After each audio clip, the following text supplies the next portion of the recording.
Hello, and welcome to another edition of the Fifth Quarter. I'm Mike Ciarochi, sports editor of the Herald-Standard, and I'm joined again, as always, by George Von Benko of WMBS radio fame, and of course, Memory Lane. Memory Lane fame. Speaking of memory, there it went. Yeah.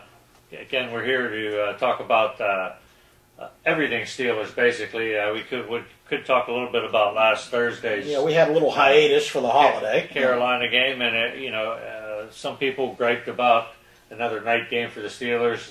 Personally, I was glad that they played it when they played it because it gave us the weekend off, gave the Steelers a weekend off to spend with their families and them with their families. I think it worked out for the best, not the least of which worked out the best was the 27-3 win that the Steelers posted. I guess I would call it workmanlike. They Yeah, did what they needed to do. It wasn't anything spectacular. Right. I would have liked to have seen a little bit more cohesion offensively, and I guess that's one of the reasons why he may have left the starters in, which had a lot of people raising their eyebrows. Yeah, you know what, and I don't have a problem with that. When you're a professional football player, it's time to play a game, you play the game. I don't... I guess rest is overrated, maybe, in my opinion. You've seen it work both ways for the Indy Colts the last couple of years. But you do keep your fingers crossed that you don't get Roethlisberger hit or somebody like that. Yeah. But the same could be said for any play of any game at any time. Yeah. Heck, the guy could trip and fall on his way to the sideline. Yeah, you never know. He could get hit by a bus on his way to the locker room. Who knows? But I mean, that having been said, workmanlike is what they need to continue for this week against the Cleveland Browns. Well, there's an old adage that good teams win games that they're supposed to win. Baltimore took care of business against Cleveland this past weekend to keep themselves in position. Now the Steelers need to go up there and they need to beat a bad Cleveland Browns team. Right, but the Browns have shown some sparks lately. I'm not ready to throw them under the bus just yet. Peyton Hillis is well, he didn't look very good. In fact, no, I think, and I don't give him much chance against the. I think he may be feeling the effects. He's never, ever in his career, because he basically was a blocking back at Arkansas for Felix Jones and for the guy who's out in Oakland, Darren McFadden. This is the most workload that he's ever had. And if you watched any of the Ravens game the other day, he looked like he was a little tender at this point in the season. Well, still, I mean, it's an NFL opponent. They have to take care of business, win that game, and they're guaranteed a number 2 seed and a home playoff game the weekend after wild card weekend. Well, we might as well put out the playoff scenario for this Steelers team with the Baltimore Ravens 20-10 victory over Cleveland on Sunday. The Steelers now travel to Cleveland knowing that they need to beat the Browns to secure the AFC North Division title and the number 2 seed in the AFC playoffs, because New England, by virtue of their win the other day, is the number 1 seed in the AFC. Now, even with a loss, God forbid, the Steelers could win the division and a first-round bye if the Ravens lose at home to the Cincinnati Bengals, and the Bengals just knocked San Diego out of the playoff picture. So I think they would like to do nothing more than to beat the Browns. The other scenario, and this is worst case, Steelers could drop to the 6th seed, open the playoffs on the road with a loss to Cleveland and victories by the Ravens and the New York Jets. And the Jets play the woeful Buffalo Bills. Now, where would that game be? Would we know that? If they would it be against a division champ? It would be against a division champ, and we're not quite sure which one that would be I guess Kansas City, who would be the other division champ besides New England and Baltimore? Indianapolis, probably. Okay. Yeah. Could be at Indy. Yeah. Could be at Kansas City. Now let's not dwell too much on that. A couple of points to make though about where the Steelers are and where maybe they could have been had they beaten the Jets. Everyone seemed to think, myself included, that became somewhat of a meaningless game because they, even though they lost, that there was really not much to gain from winning it. Well, now we find out, had they beaten the Jets, not given up the safety, maybe tied the game on a field goal, won it in overtime, they would already be the number 2 seed. But having said that, I'm glad this game means something Sunday. I don't, what I was talking about before with rest being overrated. I think you have to play the game when it's scheduled. And, let's take that one step further. Into it. You mentioned it means something, rest being overrated. Do you still sit Polamalu? Well, Mike Tomlin last week in his press conference said it. He may say it again tomorrow at his press conference. Troy's availability will be based solely on health. Mm-hmm. If he's healthy enough to play, I think he's going to play. Now, whether he plays a full game, I don't know. Now, that being said, I would like to put out some props for Ryan Monday. I don't think he's done that bad of a job filling in. I mean, he's not Troy Polamalu, but who is? But I think he has done what he's needed to do. Right. He made some sound plays. He's a solid player. The one missing ingredient that Troy brings that you didn't see in the Carolina game were turnovers. Mm-hmm. There wasn't a pick six. There wasn't an interception, I don't believe. Maybe one. I'd have to look back. But in any case, it was workmanlike, as you alluded to earlier. I'm kind of glad this game does mean something because it's forcing them to play as though it were a real game, which it is. Mm-hmm. Another question that I'm sure Mike Tomlin will be asked tomorrow is, what about Aaron Smith's availability this week? Yes, and he was fitted with the shoulder brace. I never did quite get an answer from anybody as to quite what that means and where he is. Yeah, he's been working with weights. And in his case, it may be the best thing that could ever happen, having this game there for him to play. Now, whether the game has meaning or it doesn't have meaning, it would have been the same for Aaron. It would be meaningful for him to get a few snaps. It might be very good for him to knock a little bit of rust off. There's some interesting things that are going on too. A lot of talk about Coach of the Year, and everybody pretty much is conceding that it's going to be Bill Belichick with the job he's done with New England and that young defense up there, or Todd Haley, who did a great job with Kansas City. I think they won, 4 or 5 games last year, and they've turned things around.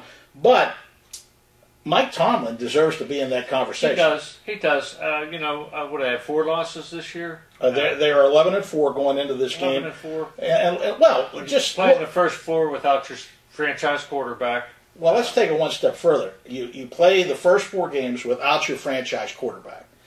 You play most of the season without your 2 starting offensive tackles. Mm-hmm. You also play most of the season, or a great deal of it, without your 2 starting defensive ends. Yeah, well, especially, that's right. Yeah. I forgot about Plus Teasel was hurt for a great while. Yeah, Aaron Smith's now, been more than 18. If you had said that to somebody, I mean, that's a pretty good job, I think. Are you talking about AFC Coach of the Year or NFL Coach of the Year? I'm talking about NFL Coach of the Year. I think that those would have to be in the conversation. Well, he would be in the conversation as well. But I think that Tomlin, those are great obstacles that he has guided this team through and overcome, and they can't be minimized. Yeah, no, true. Yeah. And a guy you may not want to leave off that list is, his name's escaping me now, the Atlanta Falcons coach, Mike Smith, isn't it? Smith. Yes. Yeah, Mike Smith. Yeah. Who's done it there? They've earned the #1 seed in the NFC. Oh, and that was a train wreck down there after Michael Vick had left, and then Petrino bailed on them. They had a lot of things to overcome. Mm-hmm. A couple of other things that I thought were interesting. At 1,237 yards, and by the way, he lost the 100-yard game against the Jets because of the 9-yard play that resulted in the first down that I still haven't figured out how they marked it. I think they gave it. I think they put it on passing yards. They did because it was kind of the opposite of a sack. I mean, it became part of like a sack for a +1 yard or something. Yeah. No, I know what it was. Not the following play, but 2 plays later, Roethlisberger was sacked. That's right. Yeah. And they just subtracted a yard from that total. So it ended up in the passing yardage. But everybody's been concerned, and I have too, about, the running game has been sporadic. But he's gained 1,237 yards, Mendenhall. That's 8th best season in Steelers history. And he should surpass Franco Harris, whose best season was 1,246 yards. And he might surpass Willie Parker, who had the 6th best season in Steeler history at 1,316 yards. So he's done some good things. Behind a patchwork offensive line. Exactly. With both tackles out, correct? Yeah, one of the guards has been missing, and and they've had to just shuffle people around. While it's not as consistent as I would like it to be, it hasn't been as bad as people thought. And he's sharing carries now. Too. Yeah, he's not the workhorse back that he was even earlier in the year. You got Mwaldi Moore getting some carries, Isaac Redmond earning some carries and doing well in his role. That's a pretty remarkable statistic, though, that he's that far up in the pecking order all time for the Steelers, given the circumstances of the season. And given the way that they've always run the football in the past. Yeah. The other thing is the Pro Bowl selections come out this week, and it's going to be really interesting to see if any of the Steelers make it on offense and how many make it on defense, because quite a few are liable to make it on defense. Yeah. But I think that Mike Wallace, believe it or not, deserves some consideration offensively. He does. It's a very difficult position to earn a Pro Bowl spot, especially in the AFC. Well, you look at the other people, but what he has meant to this. How about the play against Carolina? I mean, turning on the afterburners. It was just like the scene from Back to the Future where you had the tire tracks that are on fire when he ran through that secondary. Yeah, and it looked like more than one player had a great angle on him, and he just kind of outran everyone to the end zone. That was an amazing play. But you got to be being realistic, I guess. You got to look at Wes Welker in New England. Got to look at Reggie Wayne in Indy, and that's just off the top of my head. Not to mention Andre Johnson from Houston. Right. It's a very crowded field. Good luck. I hope he makes it. I think he's probably deserving. But I will say this: I think he's starting to become more than a one-trick pony, as Mike Tomlin calls it. Yeah, I think so. Conversely, I'm a little bit. I'm starting to believe, I guess, that not that Hines Ward's days with the Steelers are numbered, but I think he's starting to take a back seat in terms of what he brings to the table and what Bruce Arians and the offense choose to do. Yes. He hasn't had. He's done okay, but there have been times when he has sort of disappeared out there for long periods of time, which has given the opportunity to Antonio Brown and to Emmanuel Sanders, and I'm really starting to like what I see from those two young men. Yeah. And Hines, he's no longer the number one. That's pretty much Mike a Wallace foregone conclusion. Is the number one guy. He's still valuable as a slot receiver when they choose to use a slot receiver. But now the return to health of Heath Miller kind of diminishes that role for Hines Ward, maybe even a little bit more. Although, there are going to be times when he's going to be looked at because Heath Miller is so valuable as a blocker. Right. Yeah, they'll need, depending on opponent, they'll keep Heath Miller in a whole lot more instead of sending him out. But, okay, any other thoughts on this week? Prediction for this Sunday's game? I think they're going to win, and, everybody says it's a rivalry. It's not a rivalry. Hasn't been a rivalry for. No. I've said this before, Mike. I will say this again. The real Cleveland Browns wear purple and black, and they reside in Baltimore. Yep. Led by Ray Lewis. Right. That's the real Cleveland Browns. These other people up there, they're imposters. Yeah. But they have been able to beat the Steelers since their rebirth in Cleveland a few times. I don't think it's going to happen this week. I don't think so either. Yeah. If it were meaningless, maybe they would have a shot, but I just think the Steelers will be a little There's too much on the table for them to let this one slip away, and I think Mike Tomlin and the coaching staff will remind them of that, so I expect them to win, and then the fun really starts. Who they're going to play, and we get into the real season, the playoffs. Right. And speaking of the fun beginning, we will be here with the fifth quarter throughout the NFL playoffs and the Super Bowl.